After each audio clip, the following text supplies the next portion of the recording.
Welcome back to the Deep Dive. It's really good to have you here with us. It is, yeah. Today, we are shifting gears. I mean, in a major way. Mm. Usually we're zooming way out. We look at these massive historical events or the future of AI, these huge trends. The big picture. Exactly. But today, we are going micro. I mean, like, microscopic. Yeah, we're looking at the granular, almost invisible mechanics of how the human brain actually acquires a new skill. Specifically, language. Yeah. But I'd argue that the principles we're going to look at today, they apply to almost anything you're trying to master. It's really about the architecture of learning itself. Exactly. We're analyzing a comprehensive guide from a source called English Easy Practice, and we're looking at a module titled Easy English Speaking Practice for Beginners. Right. Now, hold on, because I know what you're thinking. You're listening to this in English, so you're probably thinking, I already speak English. Why do I care about a beginner's guide? I don't need to learn how to say hello. And that's the trap. We so often ignore the fundamentals because we think we're past them. But this guide isn't just a vocabulary list. No? It's a 4-part structural framework. Think of it as a cognitive workout plan that is designed to essentially hack the brain's neuroplasticity. So we're not just looking at what is being taught. We're dissecting how it's being taught. We're stripping the car engine down to see how the pistons fire. The source uses this very specific kind of charming narrative about 2 characters, Mark and Lily, and a trip to the market. Right. But that story is just the Trojan horse. It really is. Inside that horse is a whole system of listening, contextual vocabulary, interactive recall, and something called shadowing, which I'm sure we'll get to. Oh, yeah. It's a distinct progression. It moves the learner from being, a passive observer, just letting the audio wash over them, to being an active participant who is, sweating a little bit. Yeah. And it's all anchored by a phrase that I honestly hadn't thought about in years. Odds and ends. Odds and ends. It's such a peculiar little idiom, isn't it? It sounds almost whimsical, like something you'd find in an old attic or something. Yeah. But in this context, odds and ends is the skeleton key. It's the mission for this deep dive. We're going to unpack how a simple story about buying odds and ends is actually this sophisticated engine for building linguistic reflexes. We're going to look at repetition, context clues, and the pressure of forced interaction. It's fascinating stuff. So let's set the scene. Part 1, the narrative context. Yeah. The source doesn't just throw disjointed sentences at you. It builds a little world. We have Mark, we have Lily. And Mark is on a mission. He is. Where's he headed? He's going to the market. Yeah. But the source makes a really critical distinction, like right out of the gate. This isn't a generic, I'm going to the store kind of sentence. Oh. Mark is specific. He tells Lily, I'm going to the market to buy some odds and ends. That specificity, it matters. He's not going for a massive weekly grocery haul. He's on a micro mission. And the source immediately grounds this abstract idea, odds and ends, with really concrete examples. It does. Mark lists exactly what he needs, he says. Fruit, bread, and paper towels. Paper towels. And he adds a qualifier. He says he needs a few small items for his kitchen. I think that's interesting instructional design. It is. By defining the scope of the trip, the material sort of lowers the cognitive load for the learner. It's a manageable scenario. We aren't talking about buying a car. Or negotiating a mortgage, yeah. We're just buying bread and paper towels. It's low stakes, which lowers the anxiety. And then Lily enters the equation. She sees Mark, she hears the plan, and she decides she wants to tag along. Right. But her motivation is key here. I think it's a brilliant piece of psychological mirroring for the learner. She doesn't just say, oh, I need bread too.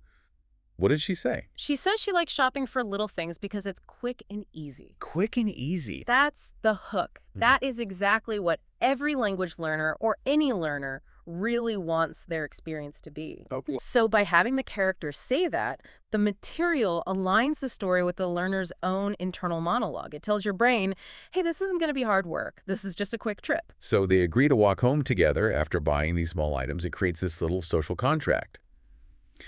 But then the dialogue does something I didn't expect from a beginner tape. It introduces a flaw.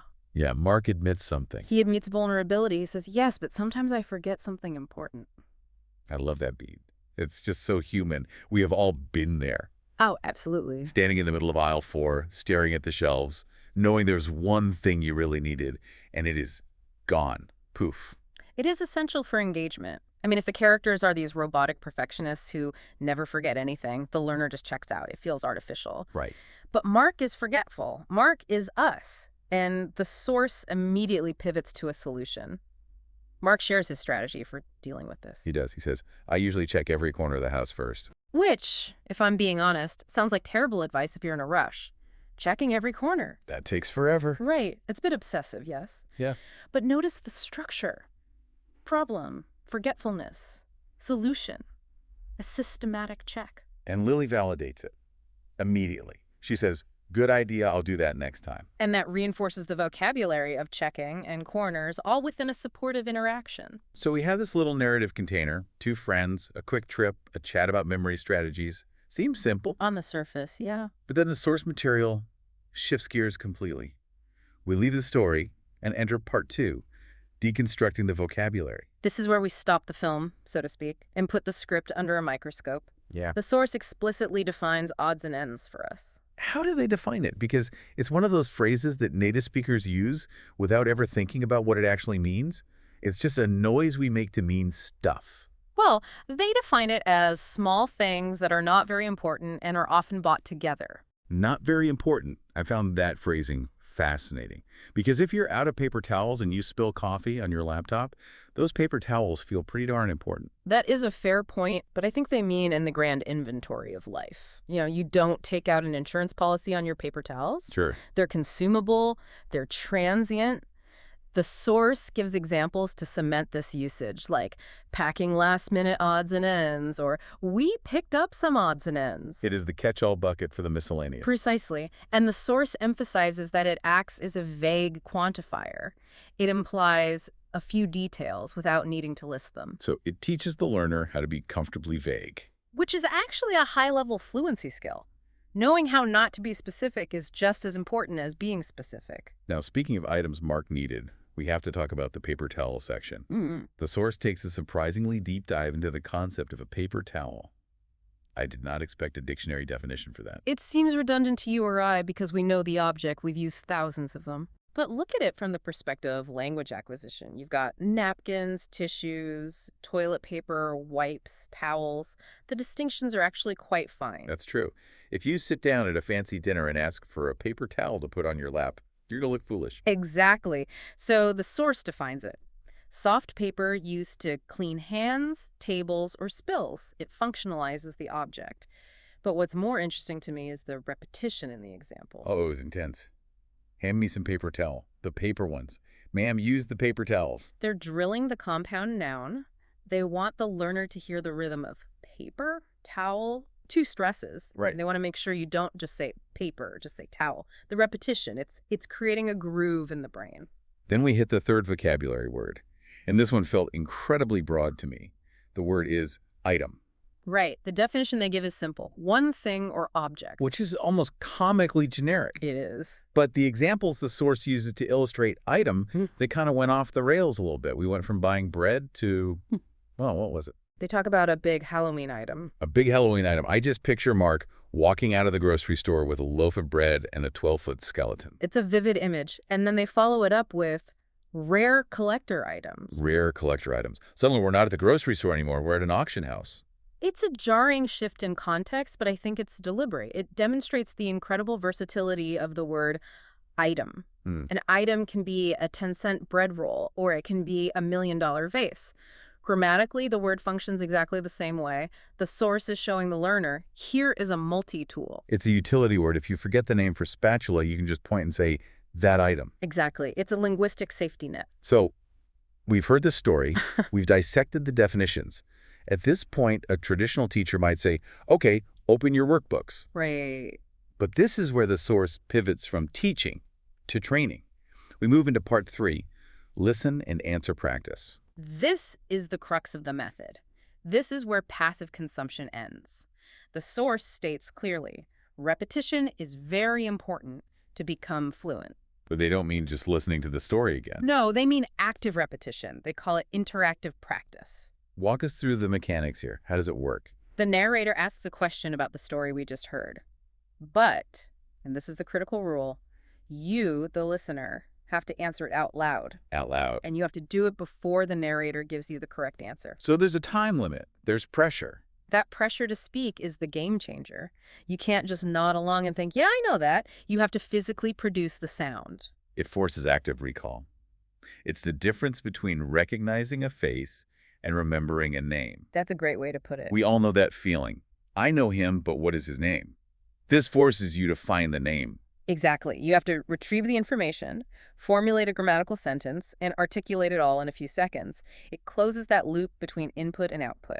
Let's look at the drill itself, because the questions aren't exactly, philosophical stumpers. Yeah. They're binary reality checks.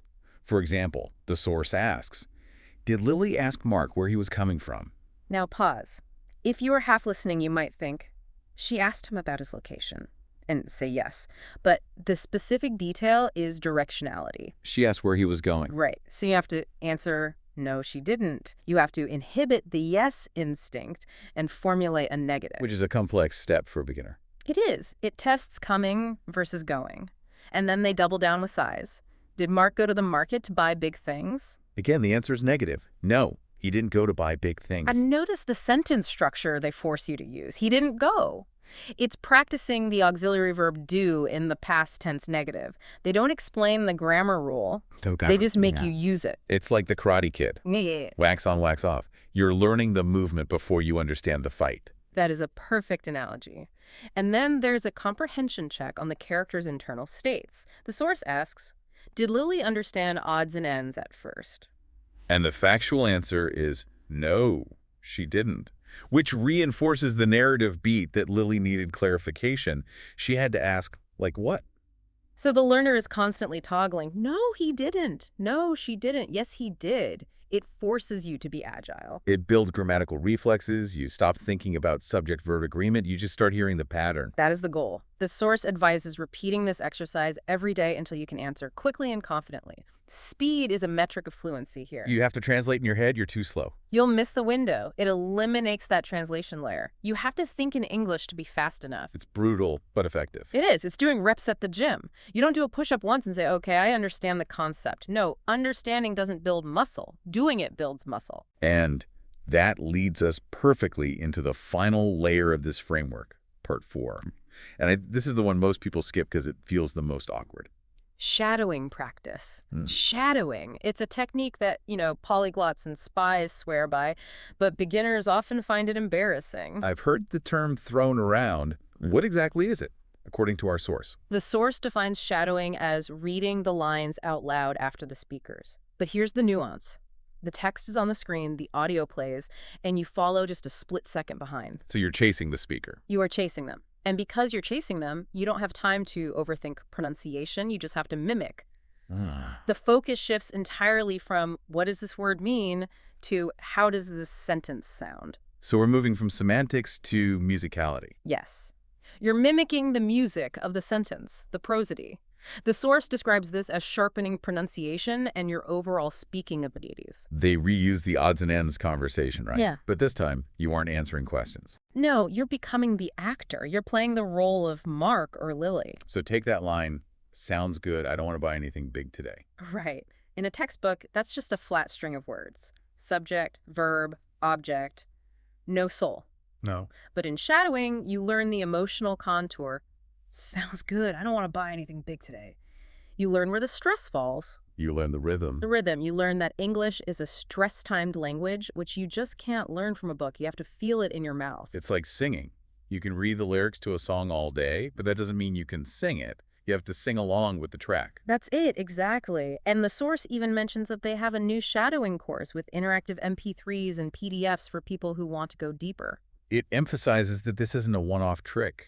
Shadowing is a discipline. It is. It's like practicing scales on a piano. It's not the song itself, but it makes the song possible.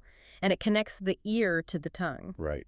A lot of people can understand perfectly but can't speak. Shadowing bridges that gap. So let's zoom out a bit. We've gone from a guy named Mark buying paper towels to a rigorous 4-step mental workout. We have the narrative for context, The vocabulary for precision. the listen and answer for active recall, and shadowing for muscle memory. And it connects right back to that idea of odds and ends. How so?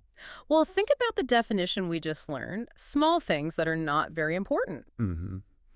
In language learning, we often obsess over the big things. We want the complex grammar rules, the massive vocabulary lists. We want to write the novel before we can write a sentence. Run the marathon before we can jog around the block. Exactly. But fluency through mastery is actually built on the odds and ends. It's built on the small, seemingly unimportant things. The little connecting words, the rhythm, the intonation. The ability to say paper towel without stumbling. Exactly. Mastering a phrase like, I usually check every corner, or knowing that you pick up odds and ends. Those are the small details that make you sound human instead of like a robot. Those are the odds and ends of fluency. If you collect enough of them, you have a language. The source material actually makes a promise about this. They say if you watch the video every day for 1 week and repeat the exercises, you will see significant improvements. That's the key takeaway for me. Consistency over intensity. Yeah. The promise isn't watch this once and you're fluent. It's do this small thing, this odds and ends practice every single day. It's better to do this 15-minute practice daily than to study grammar for 5 hours once a month and just burn out. It's training the brain, not just filling a bucket. You're rewiring neural pathways. That takes time and repetition, not just intellectual understanding. You can't cram for fluency. And I think what stands out to me is how the source breaks down the barrier to entry. They make it quick and easy, just like Lily's shopping trip. But the underlying mechanics that listen, answer, shadow loop are actually quite sophisticated pedagogy. It forces you to be an active participant. You can't hide in the back of the class. The video waits for you to speak. And if you don't speak, the silence is awkward, even if it's just a recording. The silence judges you. It stares at you. It really does. It demands an answer. So for you listening right now, thinking about your own learning goals, whether it's a language or coding or cooking, anything, really think about what your odds and ends are. What are the small, repetitive details that you might be overlooking because they feel unimportant? What are the paper towels of your industry? Are you skipping the scales to play the concerto? Are you skipping the vocabulary drill because you want to debate philosophy? And are you practicing them actively? Are you speaking them out loud? Are you shadowing the masters? That's the challenge. Don't just collect the information. Shadow it. Speak it. Make it muscle memory. And remember Mark's advice, check every corner of the house first. Sage advice for shopping, for learning, and for life. Check every corner. Make sure you didn't leave anything behind. Indeed, it's the small things that get you in the end. We'll leave you at that thought. Thanks for diving deep into the mechanics of practice with us today. See you next time. Bye for now.